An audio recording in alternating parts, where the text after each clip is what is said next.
Vegas is they. One note about fully automatic weapons. They've been illegal in the United States since 1996.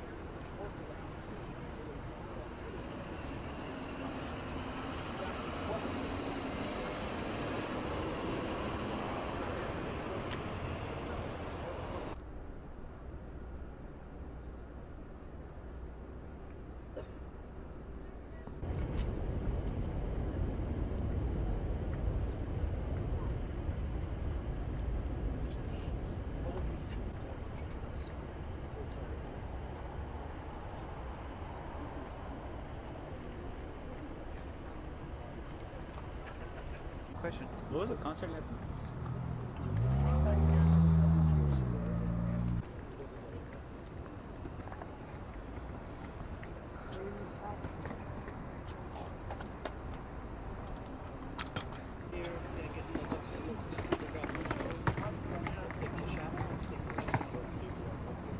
Yeah, I think this comes.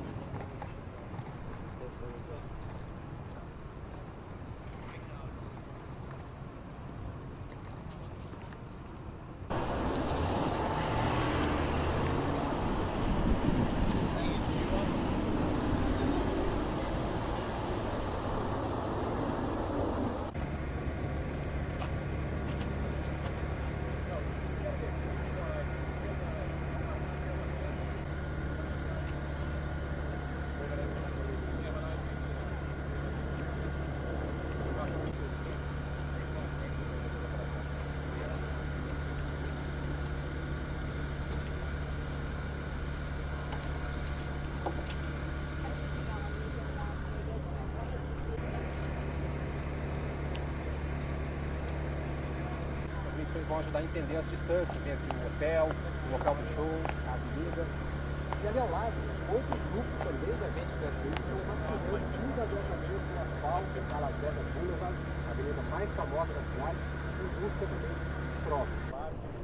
De uma maneira bem estratégica, ele tinha duas visões, duas janelas, onde ele quebrou com um martelo essas duas janelas para posicionar os tripés e a sua metralhadora, de uma reposição de sangue. Então, a gente consegue ver aqui hoje duas Las Vegas completamente diferentes. Uma Las Vegas dos turistas, que já estão...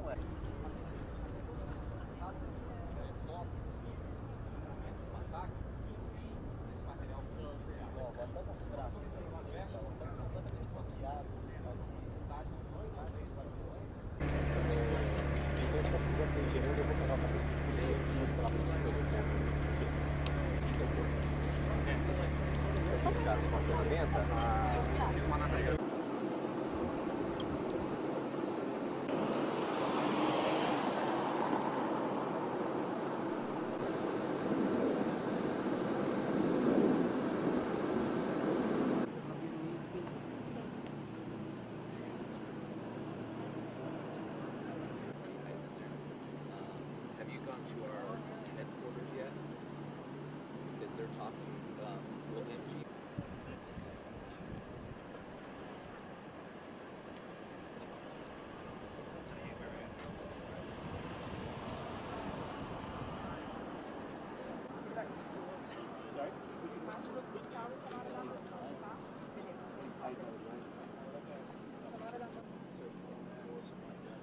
My coworker and I were working we were doing Facebook Live hits with the artist between sets. So we had just wrapped up the Jason Aldean interview at about 7:45.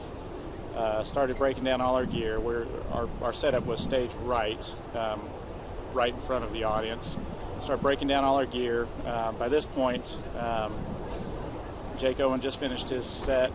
Jason Aldean started, so we had to stop packing everything out. So we decided to go backstage to the hospitality tent where all the artists were and grab a drink. That's when the firing started. So it sounded like fireworks were going off at first, but then when the second round came overhead, the crowd was rushing over the barricades, safety barricades, rushing backstage and everything. So we knew something was going on. So we rushed out, went to our production trailer, hid out with about 20 other people until the shooting stopped and Las Vegas police told us to get out.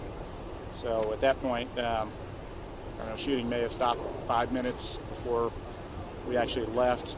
Saw the carnage back off the service gate entrance, which is a block removed from the Mandalay, and took us about another hour or so to get back to Excalibur where we're staying. And at that point we felt safe, but until then we weren't sure what was going on.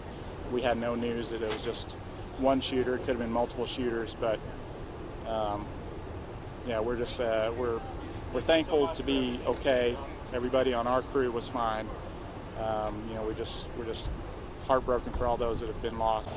Until we heard some screaming, we saw some people coming over the fence and starting to run, and people saying, "Get out of here, get out of here." We started to run. We decided to seek some shelter in a production trailer that was backstage. Went in there with about 15 to 20 other people, turned off the lights, locked the door, and just waited. There was a window in the trailer so we could actually see out. We had a vantage point where we were looking at the fields where everyone was standing, and that's where we saw people just rushing away. They would hit the dirt when they heard shots, and then when it stopped, I guess for him to reload, they would get up and run. Not everyone was getting up. We saw a lot of people carrying other people, whether they had been trampled or shot, we didn't know, but there was a lot of people helping each other, carrying them across the field. It was a surreal and horrific sight to see, and that's where it just kind of looks like a war zone. There was people laying out on the sidewalk, bloody, people being carried into the beds of trucks, CPR, chest compression was being done. We saw one woman being carted out in a wheelbarrow. And as we walked down the sidewalk, we were following bloody footprints that went the entire way, all the way to where the next to Nashville stage was. And then they just stopped in a pool.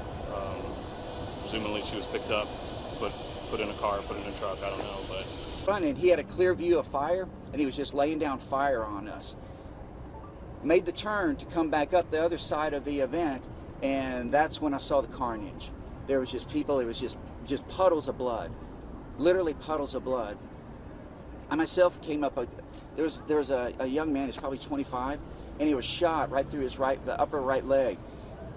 He was in a puddle of blood that was probably 3 feet, 4 feet in diameter, and he was dying. We knew he was dying. So we grabbed him up and drug him across the street. He got a little road rash, but it wasn't pretty. And so we got him on the other side of the street, and I had just gone through tourniquet training at the Seguin Police Department. 3 weeks ago, we issued out tourniquets to all of our police officers to carry. So I was ready. Saw his belt, took it off, got a tourniquet on this guy, and he was really, really bad. He had lost probably 25% of his blood volume. So I knew we had to get him somewhere. And the funny thing about this point is, 2 other patients came over, two other women that had been significantly shot. And I guess they thought that, oh, this guy must be medical. I wasn't, I'm a cop. And so we took those ladies and kind of assessed them real quick, and both of them were shot, one in the front, one in the back. And so we said, I got to get them to a trauma center. And I mean, this place is just going crazy at this point. So I had a guy jump out, there's a car going by, I told him, jump out in front of it. I said, if he hits you, just stop the car, I got to get wheels. The guy stops. There's just an average guy. In fact, he was a service worker because he has some sort of little name tag on. We hollered, we need your car. Now I'm putting 3 bloody people, one profusely bleeding in it. This guy didn't give it a second thought. So you talk about heroes that day, you know, that guy is the hero. It's people like that were everywhere.